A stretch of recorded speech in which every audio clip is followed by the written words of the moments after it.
بسم اللہ الرحمن الرحیم۔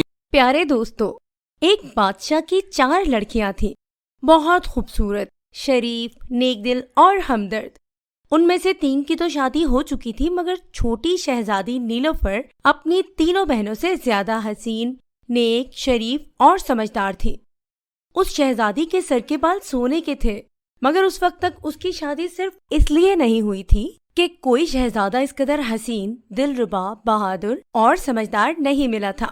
بادشاہ اور ملکہ بھی اس شہزادی کو بہت چاہتے تھے اور اسی لیے ان کی خواہش تھی کہ اس کی شادی کسی اچھے سے شہزادے سے ہو جائے۔ ہنسمکھ شہزادی کی بہت سی سہیلیاں بھی تھیں جو اس کے ساتھ کھیلا کرتی تھیں۔ ایک روز شہزادی اور اس کی سہیلیاں کھیلتے کھیلتے شاہی باغ کے پاس جو ندی تھی اس پر جا پہنچی۔ سہیلیوں نے جو دیکھا کہ صاف شفاف پانی چاندی کی طرح سفید ہو رہا ہے تو ان کا دل چاہا کہ اس پانی میں نہائے۔ چنانچہ انہوں نے شہزادی کو بھی مجبور کیا۔ شہزادی اپنی سہیلیوں کے کہنے پر مجبور ہو گئی اور ندی میں نہانے کو تیار ہو گئی۔ جب یہ ندی میں سب کی سب نہانے لگی تو شہزادی کے 2-4 بال ندی میں گر گئے۔ یہ لوگ نہا کر ندی سے محل میں واپس آ گئی۔ شہزادی کے بال بہتے بہتے دوسرے بادشاہ کی سلطنت میں ایک چٹان سے رک کر رہ گئے۔ اتفاق سے اس جنگل میں اس بادشاہ کا لڑکا شکار کھیلنے آیا ہوا تھا۔ سہ پہر کے وقت یہ شہزادہ اور اس کے دوست ندی پر پانی پینے آئے۔ پانی پیتے پیتے ایک دوست نے دیکھا کہ کوئی چیز سونے کی طرح چمک رہی ہے۔ اس نے آگے بڑھ کر دیکھا تو سونے کے 4 بال آپس میں الجھے ہوئے ایک چٹان سے رکے پڑے ہیں۔ اسے جلدی سے بڑھ کر ان بالوں کو اٹھا لیا اور شہزادے کے پاس لایا۔ شہزادے کو سونے کے بال دیکھ کر بہت حیرت ہوئی۔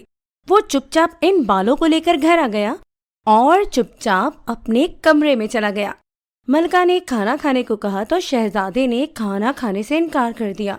ملکہ چپ رہی، مگر جب صبح شہزادے نے ناشتہ کرنے اور چائے پینے سے بھی انکار کر دیا تو ملکہ کو بہت فکر ہوئی اور اس نے بادشاہ سے کہا کہ شہزادہ کچھ چپ چاپ سا ہے، جب سے شکار سے واپس آیا ہے نہ کچھ کھایا ہے اور نہ کچھ پیا ہے۔ ایسا معلوم ہوتا ہے کہ اسے کوئی فکر ہے، مگر وہ کسی سے کہنا نہیں چاہتا۔ بادشاہ نے یہ سن کر وزیر کے لڑکے کو بلایا اور کہا کہ تم شہزادے سے اس کی اداسی کا سبب دریافت کرو۔ وزیر زادہ شہزادے کے پاس گیا اور پوچھا کہ آخر آپ نے کل سے کھانا کیوں نہیں کھایا اور آپ کیوں چپ چاپ ہیں؟ پہلے تو شہزادہ ٹالتا رہا، مگر جب وزیر زادے نے بہت زور دیا تو شہزادے نے کہا کہ میں یہ سونے کے بال جس لڑکی کے ہیں اس سے شادی کرنا چاہتا ہوں۔ وزیر زادے نے کہا، یہ کون سی مشکل ہے، میں ابھی بادشاہ سلامت سے عرض کرتا ہوں۔ یہ کہہ کر وزیر زادہ بادشاہ سلامت کے پاس چلا گیا اور کہا، کل جب ہم شکار کھیل کر آ رہے تھے اور شہزادے ندی پر پانی پینے پہنچے تو وہاں ان کو یہ لڑکی کے 4 سونے کے بال ملے۔ اب شہزادہ صاحب چاہتے ہیں کہ سونے کے بالوں والی لڑکی سے ان کی شادی ہو جائے۔ بادشاہ نے یہ سن کر شہزادے کو بلایا اور کہا، تم کھانا کھا لو، میں ابھی لوگوں کو حکم دیتا ہوں کہ سونے کے بالوں والی لڑکی کو تلاش کریں۔ چنانچہ بادشاہ نے اسی وقت کوتوال کو حکم دیا کہ وہ سونے کے بالوں والی لڑکی کو تلاش کرائے۔ کوتوال نے حکم سن کر چاروں طرف سپاہی روانہ کر دیے۔ اس طرح سے 1 ہفتہ گزر گیا، مگر سونے کے بالوں والی لڑکی کا کوئی پتہ نہ چلا۔ شہزادے کو جب یہ خبر معلوم ہوئی تو وہ بیمار رہنے لگا۔ بادشاہ شہزادے کی بیماری سے بہت فکر مند ہوا اور اس نے اعلان کروا دیا کہ جو کوئی سونے کے بالوں والی لڑکی کو تلاش کرے گا یا اس کا پتہ چلائے گا اسے بہت سا انعام دیا جائے گا۔ انعام کی لالچ سے سلطنت کے بہت سے آدمی اس بات کا پتہ چلانے کے لیے روانہ ہوئے، مگر پتہ نہ چلا۔ ادھر شہزادے کی بیماری بڑھتی جا رہی تھی۔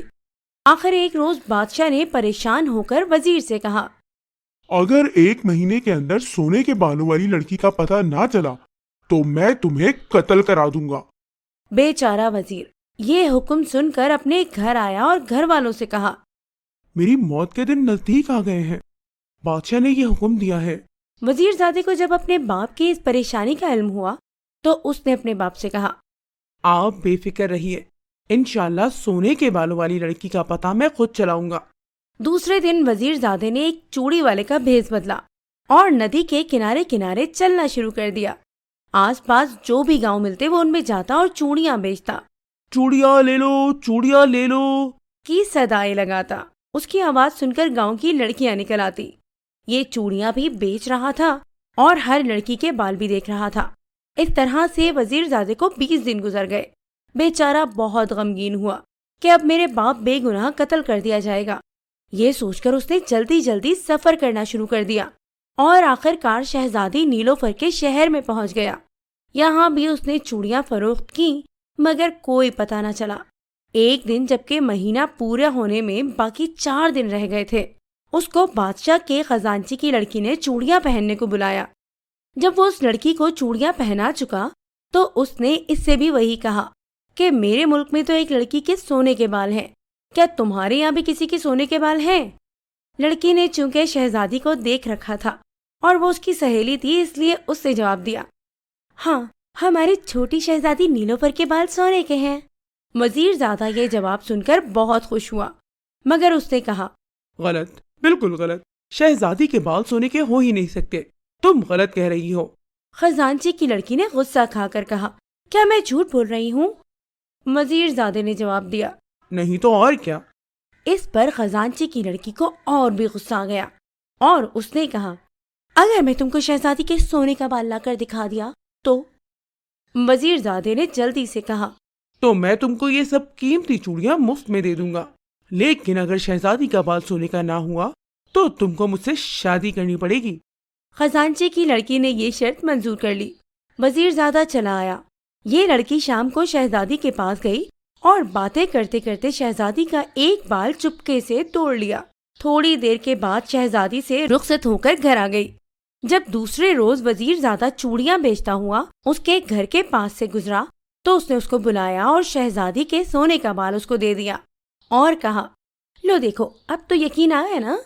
وزیر زادہ مسکرا کر بولا، واقعی تم سچ کہتی تھی، لو تم شرط جیت گئی، اس لیے یہ سب چوڑیاں تمہاری ہیں۔ خزانچی کی لڑکی اندر چوڑیاں رکھنے گئی اور وزیر زادہ فوراً وہاں سے اٹھ کر اپنے ملک کی طرف روانہ ہو گیا۔ ادھر مہینہ پورا ہو گیا اور بادشاہ نے وزیر کو بلا کر پوچھا، تم نے سونے کے بالوں والی لڑکی کا پتہ چلایا یا نہیں؟ بیچارے وزیر نے بتایا۔ میرا بیٹا خود اس کی تلاش میں گیا ہے۔ بادشاہ تو غصے سے جل رہا تھا، اس لیے اس نے جواب دیا، مہینہ پورا ہو چکا ہے اور شہزادہ سخت بیمار ہے، اس کے بچنے کی امید نہیں ہے، اور تم نے اس 1 مہینے میں بھی اس کا پتہ نہیں چلایا، اس لیے میں تم کو آج قتل کرا دوں گا۔ بیچارہ وزیر بہت رویا۔ سلطنت کے اراکین نے بھی بادشاہ کی خوش آمدید کی اور کہا کہ وزیر کی جان بخش دی جائے، مگر بادشاہ پر غصے کا بھوت چڑھا ہوا تھا۔ یہ ناممکن ہے۔ شام کو 4 بجے ایک بڑے میدان میں سب لوگ جمع ہوئے اور غریب وزیر کے ہاتھ پیر باندھ کر اس کو بٹھا دیا گیا۔ بادشاہ نے جلاد کو حکم دیا، وزیر کا سر اڑا دو۔ جلاد نے تلوار مارنے کے لیے اٹھائی ہی تھی کہ وزیر زادے کی آواز سنائی دی، رکو رکو رکو، قتل نہ کرو، میں نے سونے کے بالوں والی لڑکی کا پتہ چلا لیا ہے۔ جلاد رک گیا۔ وزیر کی رسیاں کھول دی گئیں۔ وزیر زادہ بادشاہ کے پاس آیا اور کہا، یہاں سے 200 میل ایک شہر بیجا نگر ہے، وہاں کی سب سے چھوٹی شہزادی نیلوفر کے بال سونے کے ہیں اور ابھی اس کی شادی بھی نہیں ہوئی ہے۔